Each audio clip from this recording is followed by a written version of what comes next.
Hello, my name is Michaela Eldridge. I'm 20 years old.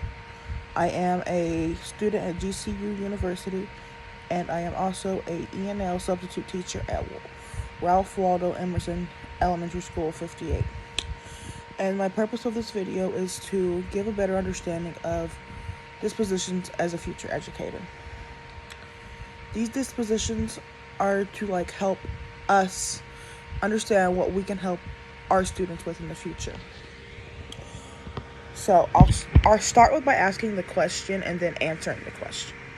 So the first question is, what dispositions do you possess that you think will make you a successful teacher? Personally, I think my kindness and determination in general will help me as a teacher. Watching them learn is like a big upgrade. And I love listening to my students, because I have really good listening skills. So I think that's another disposition that will help me in the future.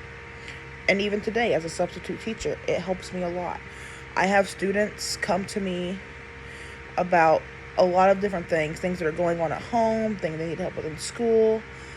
And the listening is a really good disposition to help you with today's, tomorrow's, and the next generation's students. So that is one disposition I think I'm really good at and will help me in the future. And I'm really kind, so kind. Other teachers call me too nice to the students. So that might get me somewhere, but it might also get me taken advantage of in the future. And I want to work on that, actually, being too kind to not the teachers, but to the students. And my determination. I am always determined to help these kids understand what they need to learn.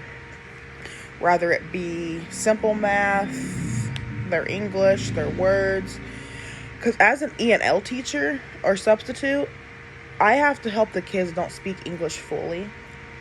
Because I speak some Spanish, which is what I support with in the school. So that's a few dispositions that will help me be a successful teacher in the future. I think so.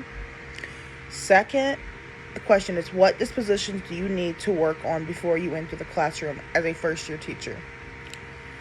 I think I need to get better on communication skills, not with my students, but with other teachers, other adults in the school.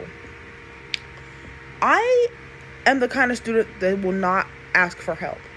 As an adult, as a child, I hate asking for help, and that's my weakness, because sometimes I need help, but I will not ask. So I will sit here and suffer until somebody realizes that I need help. I'm scared to ask for help. The same with as a teacher, communication skills with parents.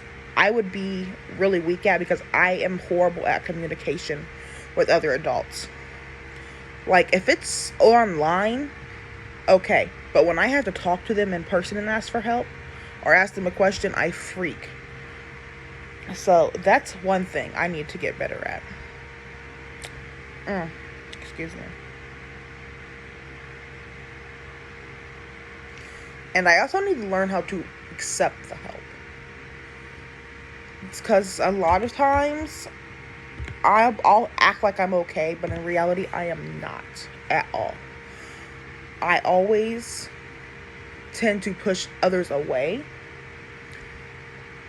As it's my boss, Dr. Mickens. He will ask me how I'm doing, and I will pretend I don't hear him, because I am not good at communication. So that's a weakness I need to work on before I become a first-year teacher. And then question 3 said, what quality should professional educators display? I think, for one, communication with the family, which I already said.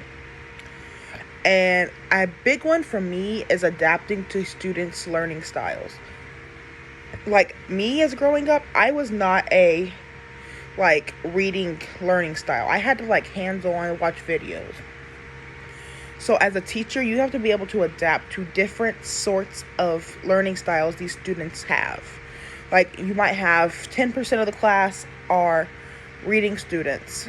The other 80% could be videos and touch on. Or then there's that last 10% that needs notes, highlighting, all of that criteria. So as a teacher, educator, you should be able to adapt to all these learning styles. They may not be easy, but as an educator, you have to learn to adapt to them. And another big one for me, growing up, school was just so boring. The lessons were sit at your desk, take these notes, do nothing else. I believe if kids are having fun, they're learning more. So to try to make your lessons more fun and creative. Don't make students sit there and just write on paper. Make a fun game out of it. Because I remember when I was young and I had my science teacher, Miss Webb, in 7th, 8th grade. She made this math review so fun that I remembered it all for the final. And I aced that final. So it made me realize, hey, maybe making lessons fun will help other students process faster because they're having fun with it. And the last one, the one I am horrible at, patience. Being a teacher takes lots and lots of patience. For example, maybe you have one student that's acing this lesson, understands it, but then you have this other student that just does not get it. And it is raising your blood pressure, your patience level to the highest because you are impatient. It takes time and step by step for some of these kids to understand what we are teaching.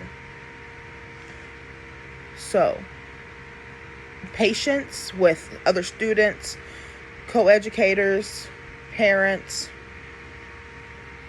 grandparents, whoever, is a huge key in the life of being a successful teacher in the future. And the last one I put down was willing to gain more knowledge. So maybe you have a student that is trying to teach you something that they think they know better than you. But what do? You sit there and listen to what they have to say. Because learning more knowledge does not hurt. Yes, you are the teacher, but as the teacher, you have to be able to listen to what these students have to say. Maybe even another teacher in this building is trying to give you more knowledge about a certain something. The more knowledge you gain in the classroom, the further in education you will go. That's what I have learned. And that is the end of my video and what my thoughts of disposition is. So, thank you for watching and taking the time to listen.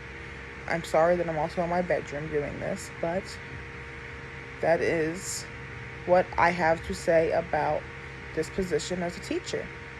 Thank you.